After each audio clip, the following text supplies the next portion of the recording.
নারী জাগরণ ও নারীর অধিকার প্রতিষ্ঠার প্রতিকৃতি বেগম রোকেয়া প্রতি বছর ৯ ডিসেম্বর তার জন্মদিনে রোকেয়া দিবস পালন করা হয়। নানা আয়োজনে রংপুরে দিবসটি পালিত হচ্ছে। বিস্তারিত জানাতে সরাসরি যুক্ত হচ্ছেন সহকর্মী রেজাউল করিম মানিক। মানিক, রোকেয়া দিবসে কি কি কর্মসূচি গ্রহণ করা হয়েছে?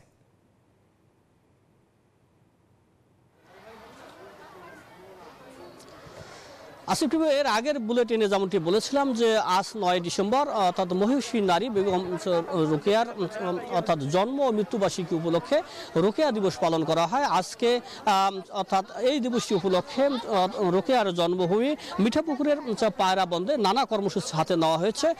সকাল ৯টায় এখানে পুষ্পমাল্য অর্পণ করার কথা থাকলেও এখন পর্যন্ত জেলা প্রশাসনের কাউকে দেখা যায়নি।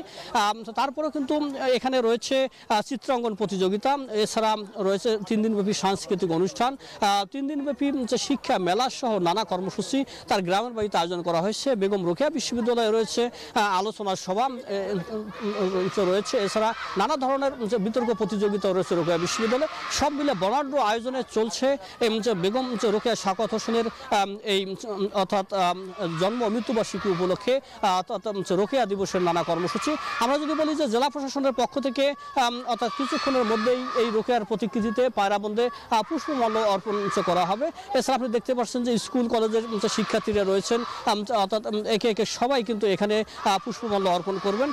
অর্থাৎ নানা কর্মসূচি রয়েছে। এই কর্মসূচির মধ্য দিয়েই অর্থাৎ নারী পুরুষের সমান অধিকার নিশ্চিতকরণে বেগম রোকেয়া শাওকত হোসেন নানা কাজ করে গেছেন। এই জন্যই কিন্তু এই রোকেয়া দিবস পালন করা হয়। এই ছিল আমার কাছে আসিফ টিপু, রংপুরের মিঠাপুকুর থেকে সর্বশেষ।